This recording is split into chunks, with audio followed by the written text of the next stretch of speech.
Good evening, ladies and gentlemen. This is your host, Draven Panic, and I am going to give you a deck profile of my Dungeon World deck, which is named the Wrath of the Demonic King. Basically, this is a deck profile on my second place Dungeon World deck, but just a quick note on the side. There have been a few changes to the deck, and they are getting ready to be play tested, ready for the next Buddyfight tournament. To start off, you need the basic Dungeon World flag. So, yeah, that's that. And then I'm going to introduce my buddy, which is the Guardian Dragon of the Ruins, Meteor Rain. Obviously, one's in a white sleeve because he's my buddy.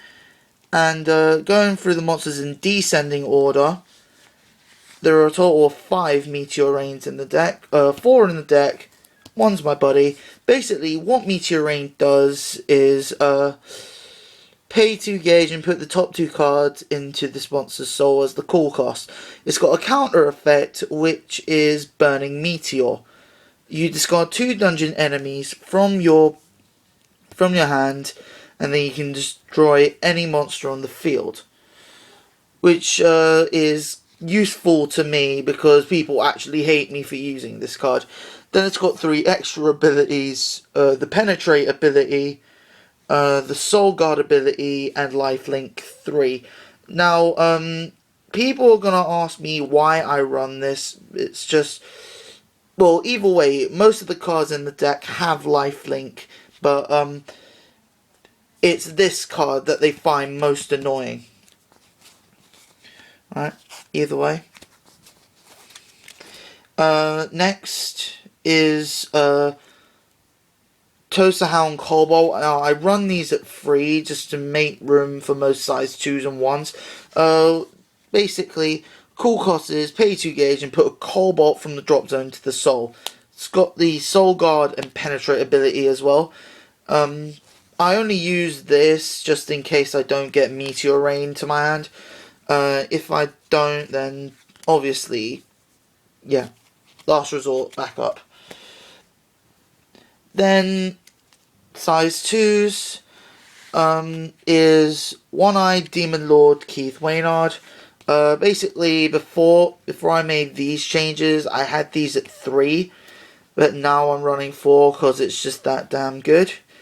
Basically, cool cost is pay 1 gauge. When it gets destroyed, however, if it's on the left or right side, I can discard a dungeon enemy and it just stays on the field. It's got Penetrate and Lifelink 2. One of these is a foil. Managed to get this out of like 5 or 6 boxes. But either way, it's a damn good card and a pretty good size too, despite the Lifelink. Then I run 3 of everyone's favourite bird, Bladewing Phoenix. Yeah. Before it was built to a pure dungeon enemy deck, I used to run like a few adventurers, like blah blah blah. And this used to be my buddy.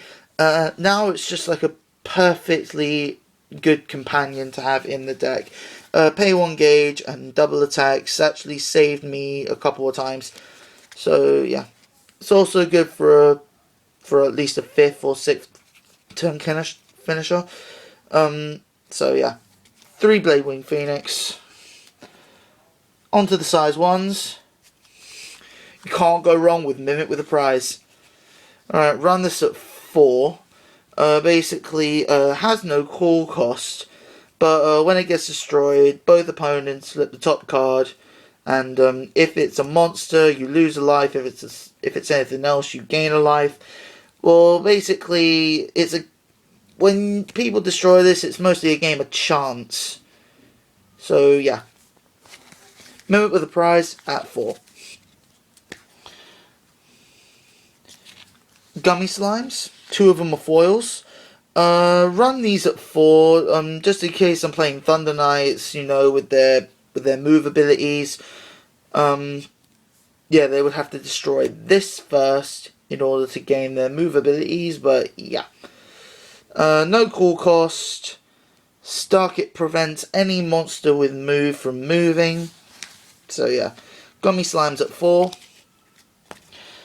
Size zeros. There are three Fate Skeletons. I run size zeros because I run 7 size 3s. Also, these actually are in my hand for dungeon enemy bait, for Meteor Rain, or some other cards. So yeah, 3 Fate Skeletons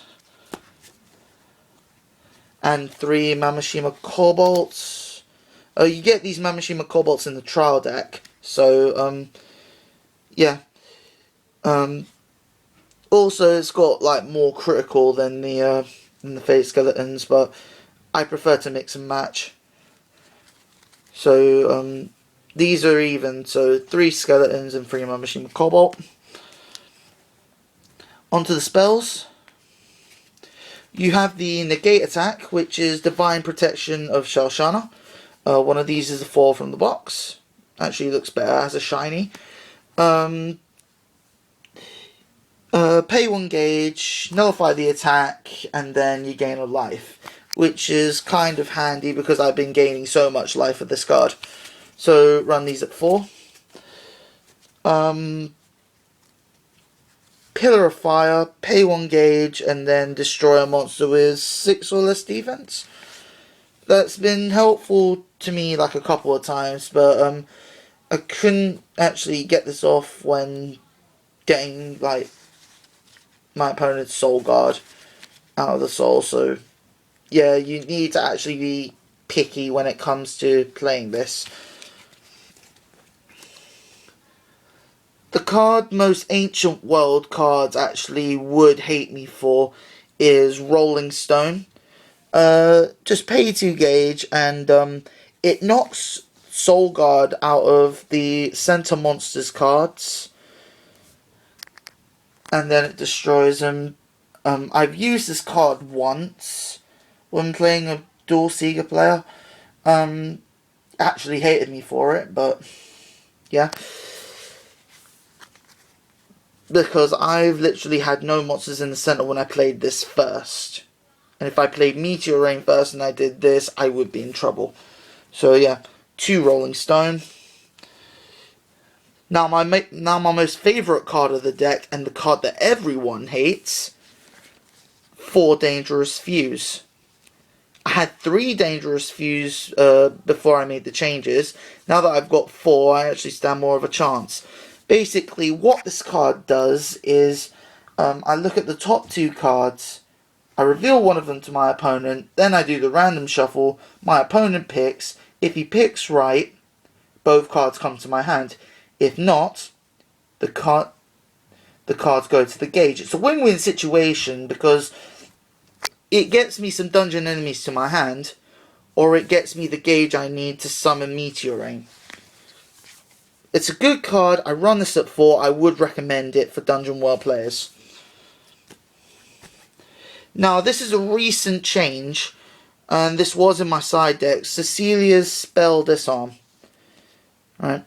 I had this thought when I was playing my friend Skull Warriors, and he played this card, Art of Explosion Hades 4. Now, since I played